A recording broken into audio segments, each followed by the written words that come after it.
Assalamualaikum warahmatullahi wabarakatuh.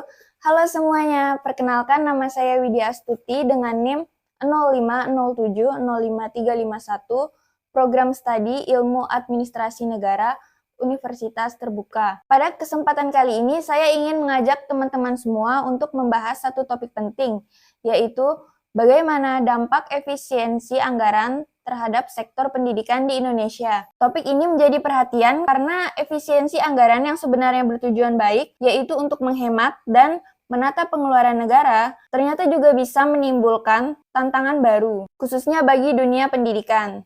Pendidikan adalah salah satu sektor penting dalam pembangunan suatu negara. Di Indonesia, pendidikan telah menjadi prioritas nasional yang terus didorong untuk meningkatkan kualitas sumber daya manusia. Namun dalam beberapa tahun terakhir, pemerintah melakukan efisiensi anggaran untuk menjaga stabilitas fiskal negara.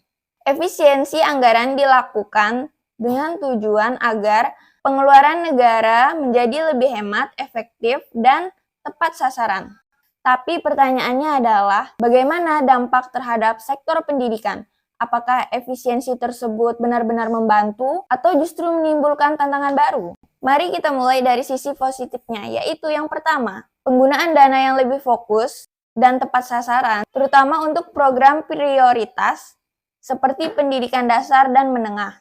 Yang kedua, meningkatkan transparansi dan akuntabilitas dalam penggunaan anggaran pendidikan.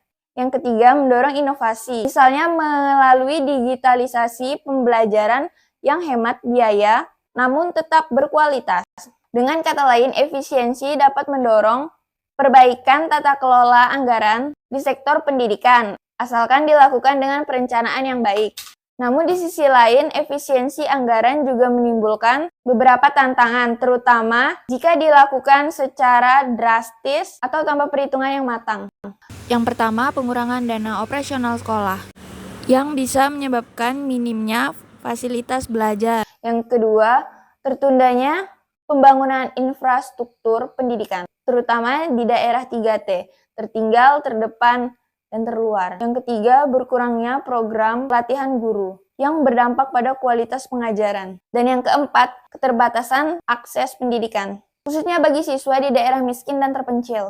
Agar efisiensi anggaran tidak berdampak negatif, ada beberapa solusi yang dapat diterapkan. Yang pertama, pemerintah perlu menyusun prioritas anggaran pendidikan secara adil dan berbasis kebutuhan lapangan. Yang kedua, perlu ada kolaborasi dengan sektor swasta dan masyarakat untuk mendukung pembiayaan pendidikan. Yang ketiga, pemanfaatan teknologi seperti pembelajaran digital harus terus dikembangkan, terutama di masa pasca pandemi. Dan yang keempat, pengawasan dan evaluasi berkala harus dilakukan agar efisiensi benar-benar berdampak positif. Sebagai kesimpulan, efisiensi anggaran adalah langkah penting dalam manajemen keuangan negara. Namun dalam konteks pendidikan, efisiensi harus dilakukan dengan bijak dan penuh tanggung jawab. Tujuannya bukan untuk menghemat, tapi memastikan bahwa setiap anak Indonesia tetap mendapatkan akses pendidikan yang berkualitas.